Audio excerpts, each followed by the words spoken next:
Hello students.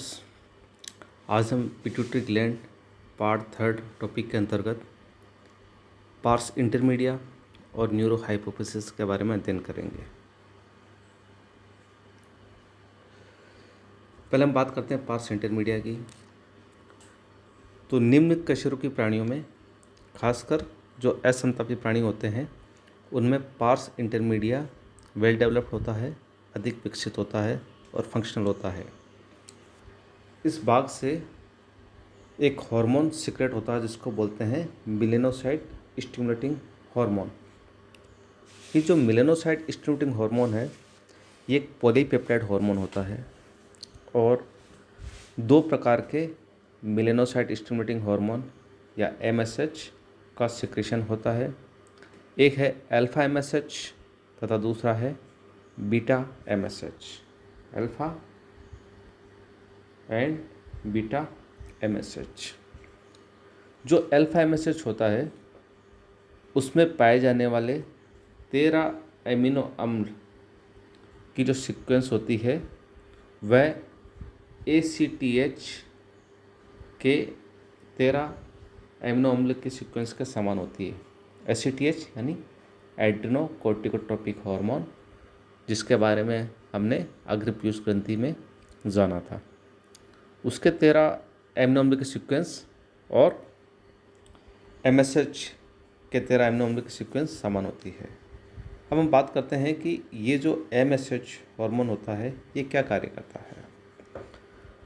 जो lower vertebrates जो होते हैं निम्न कशेरुकी, उनमें मेलानोफोर्स नाम की कोशिकाएं पाई जाती है जिनमें पिगमेंट्स पाए जाते हैं और ये पिगमेंट्स इनकी त्वचा को रंग प्रदान करने का कार्य करते हैं। तो ये जो MSH हार्मोन होता है ये इन मेलानोफोर्स में पिगमेंट्स के वितरण या डिस्पर्सल को नियंत्रित करता है। इन प्राणियों में MSH हार्मोन के सिक्रेशन का नियमन प्रकाश की मात्रा या अन्य वातावरणीय कारकों की अनुक्रिया के फलस्वरूप हाइपोथैलेमस द्वारा होता है। हाइपोथैलेमस ही कंट्रोल करता है MSH के सिक्रेशन को। और प्रश्न उठता है कि अब हाइपोथैलेमस MSH के सिक्रेशन को कैसे नियंत्रित करता है, कैसे कंट्रोल करता है। तो जो हाइपोथैलेमस है उससे दो हार्मोन रिलीज होते हैं, मुक्त होते हैं। पहला MSH स्टिमुलेटरी हार्मोन और दूसरा MSH इनहिबिटरी हार्मोन। पहला जो हार्मोन है MSH स्टिमुलेटिंग हार्मोन या स्टिमुलेटरी हार्मोन, उसका कार्य है पार्स इंटरमीडिया द्वारा MSH के सिक्रेशन को बढ़ाना, यानी उत्तेजित करना या स्टिमुलेट करना। और जो दूसरा हार्मोन है जो हाइपोथैलेमस से सिक्रेट होता है MSH इनहिबिटिंग या इनहिबिटरी हार्मोन, उसका कार्य है कि पार्स इंटरमीडिया से MSH के सिक्रेशन को, श्रवण को कम करना, घटाना। ठीक है, ये इस तरह से हाइपोथैलेमस MSH के सिक्रेशन को कंट्रोल करता है, नियंत्रित करता है।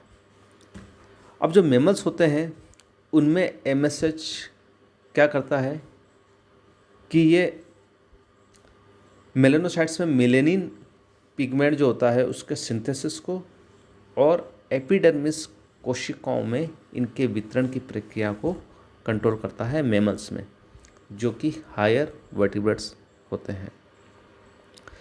ACTH जिसकी मैंने बात की थी, उसकी 13 एमिनो एसिड की समानता होती है MSH से। यही कारण है कि ACTH भी जो पिगमेंटेशन होता है, वर्णता, उसको कुछ सीमा तक नियंत्रित करता है, कंट्रोल करता है। अब MSH के अतिश्रवण से यानी हाइपर सिक्रेशन से त्वचा में पिगमेंटेशन बढ़ जाता है, यानी उसको त्वचा ज़्यादा डार्क हो जाती है, त्वचा का रंग गहरा हो जाता है। और एडिशन का रोग जो होता है उसमें ACTH और MSH का सिक्रेशन अधिक होता है, इसलिए स्किन का कलर डार्क हो जाता है। पार्स इंटरमीडिया के बाद हम बात करते हैं न्यूरो हाइपोफिसिस की।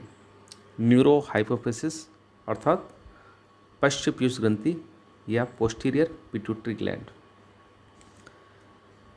इसकी हिस्टोलॉजी की बात करें यानी उत्तकीय संरचना की, तो जो पोस्टीरियर पिट्यूटरी ग्लैंड होती है उसका निर्माण होता है नर्व फाइबर्स, तंत्रिबद्ध कोशिकाएं अर्थात ग्लियल सेल्स, पिट्यूटरीसाइड्स आदि पश्च पीयूष ग्रंथि को बनाते हैं।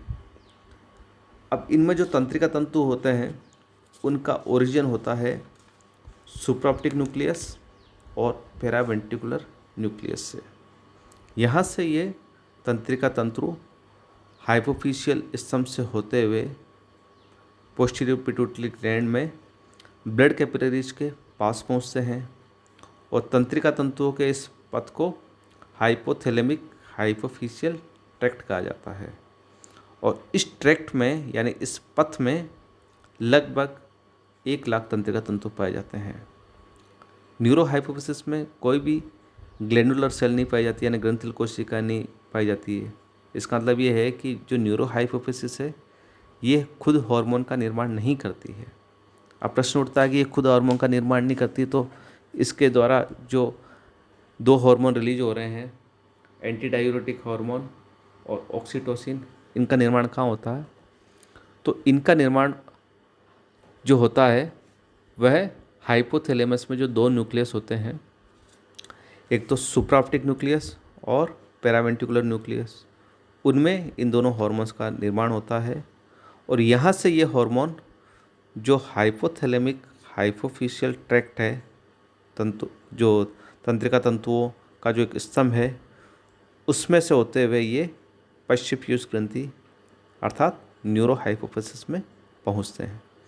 और यहाँ पहुँचने के बाद इनके जो टर्मिनल एंड्स है उनमें गुंडियों के समान होते हैं, यहाँ ये हार्मोन एकत्रित होते हैं और उनके टर्मिनल एंड्स जो होते हैं ये ब्लड कैपिलरीज यानी रक्त केशिकाओं के समीप होते हैं।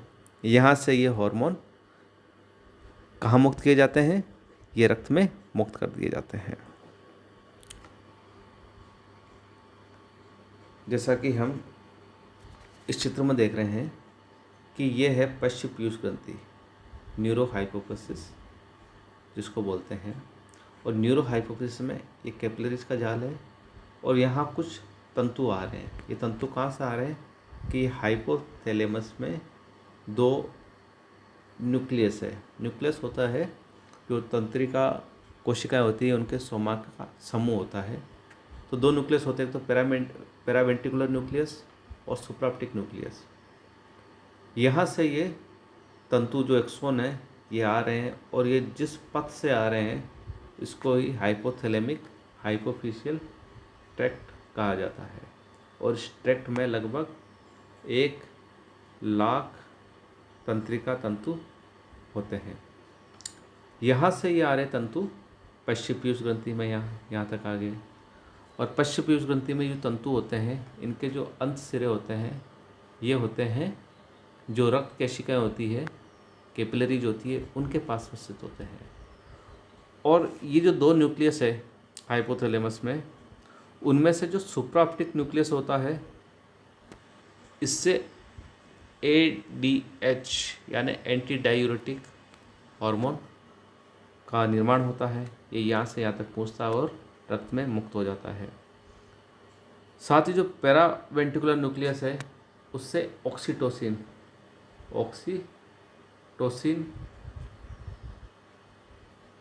ऑक्सीटोसिन का निर्माण होता है और ये यहाँ से यह भी पहुँच जाता है पश्च पीयूष ग्रंथि में और कैपिलरीज में ये मुक्त हो जाता है।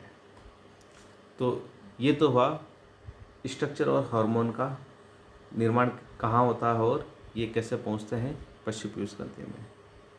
अब हम बात करते हैं इन 2 हार्मोन्स की।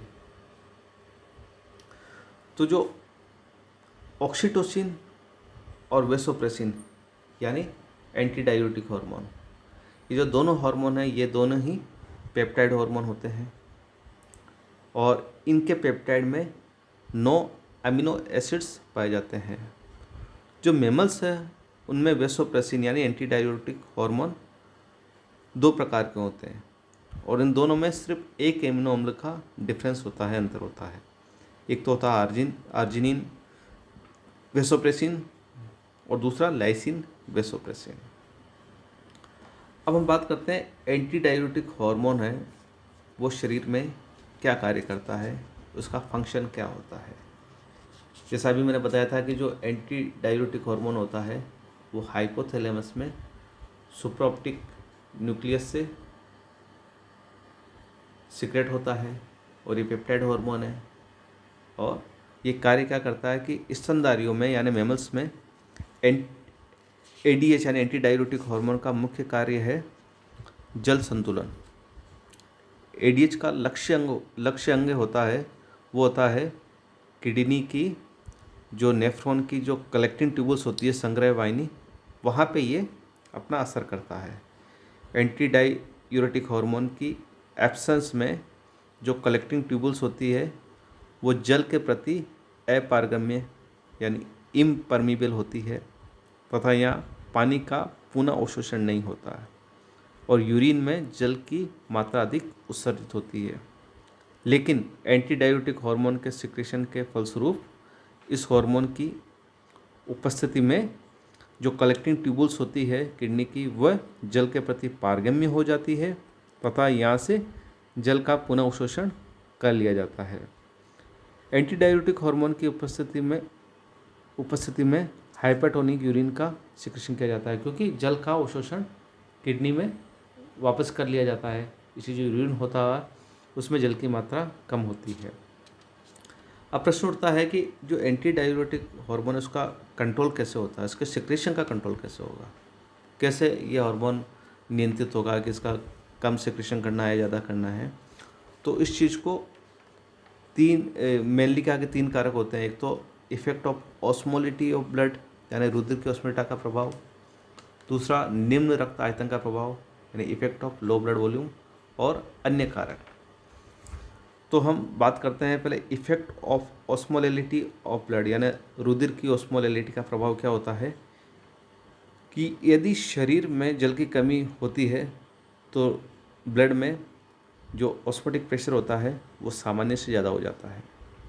ये जो ऑस्मोटिक प्रेशर होता है बढ़ा हुआ होता है, ये हाइपोथैलेमस में ऑस्मो रिसेप्टर्स जो होते हैं उनके द्वारा ये डिटेक्ट किया जाता है और वो स्टिमुलेट होते हैं, उद्दीपित होते हैं।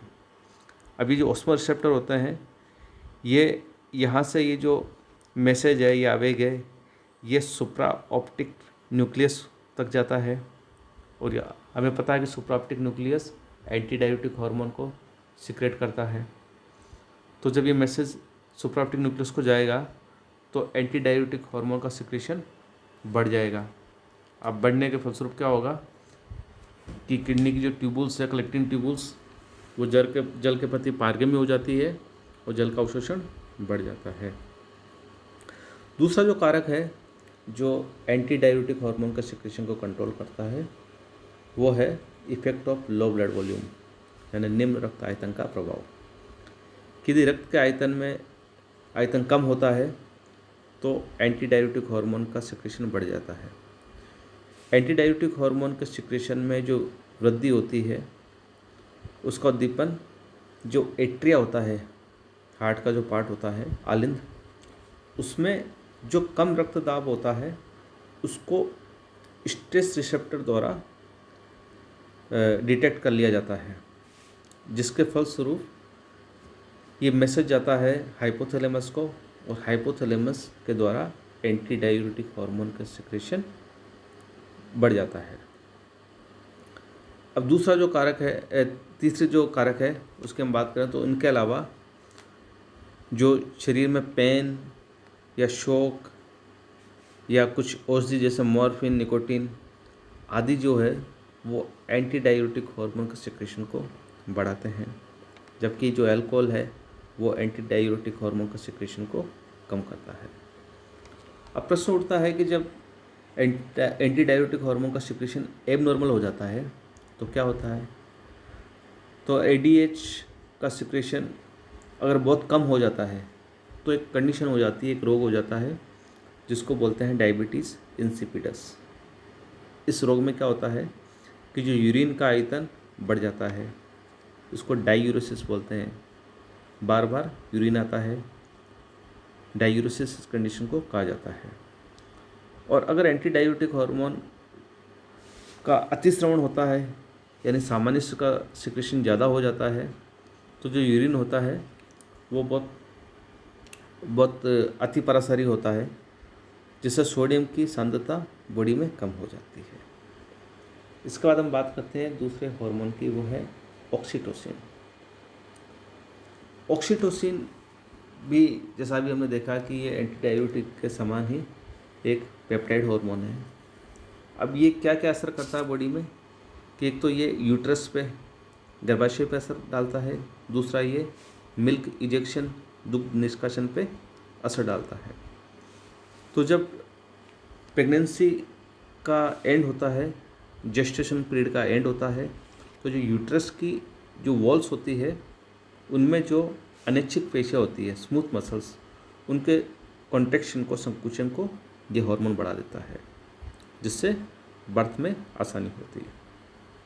दूसरा, ये जो हार्मोन है ये मिल्क इजेक्शन को प्रभावित करता है।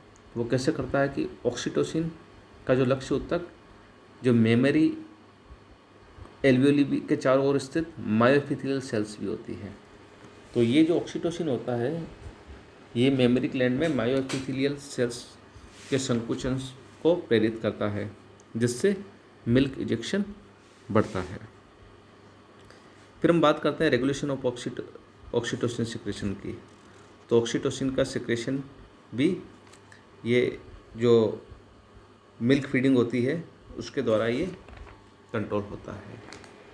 इस प्रकार हमने देखा कि जो पार्स इंटरमीडिया भाग है उसके द्वारा MSH हार्मोन सिक्रेट हो रहा है, और जो पोस्टीरियर पिट्यूटरी ग्लैंड है, पार्स नर्वोसा, उसके द्वारा एंटी डायूरेटिक हार्मोन और ऑक्सीटोसिन का सिक्रेशन हो रहा है।